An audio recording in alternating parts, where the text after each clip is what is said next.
Praise the lord. కీర్తనల గ్రంథం 5వ అధ్యాయం.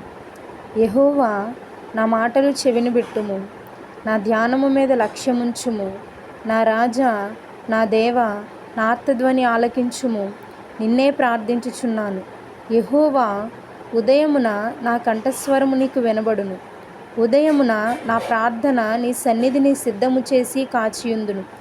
నీవు దుష్టత్వమును చూచి ఆనందించు దేవుడవు కావు. చెడుతనమునకు నీ యొద్ద చోటు లేదు. డాంబికులు నీ సన్నిధిని నిలువలేరు. పాపము చేయువారందరూ నీకు అసహ్యులు. అబద్ధమాడు వారిని నీవు నశింపజేయుదువు. కపటము చూపి నరహత్య జరిగించువారు యెహోవాకు అసహ్యులు. నేనైతే నీ కృపాతిశయమును బట్టి నీ మందిరములో ప్రవేశించెదను.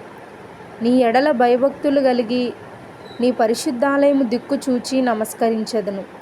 యెహోవా, నా కొరకు పొంచియున్న వారిని బట్టి నీ నిత్యానుసారముగా నన్ను నడిపింపుము. నీ మార్గమును నాకు స్పష్టముగా కనపరచుము. వారి నోట యథార్థత లేదు.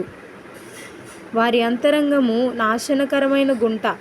వారి కంఠము తెరచిన సమాధి. వారు నాలుకతో ఇచ్చకములాడుదురు.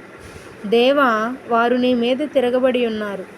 వారిని అపరాధులనుగా తీర్చుము.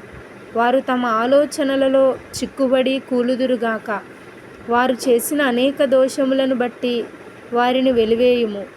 నిన్ను ఆశ్రయించు వారందరూ సంతోషించుదురు. నీవే వారిని కాపాడుదువు గనుక వారు నిత్యము ఆనందధ్వని చేయుదురు. యెహోవా, నీతిమంతులను ఆశీర్వదించువాడవు నీవే. కేడముతో కప్పినట్లు నీవు వారిని దయతో కప్పెదవు. కావున నీ నామమును ప్రేమించువారు నిన్ను గూర్చి ఉల్లసింతురు. ఆమేన్.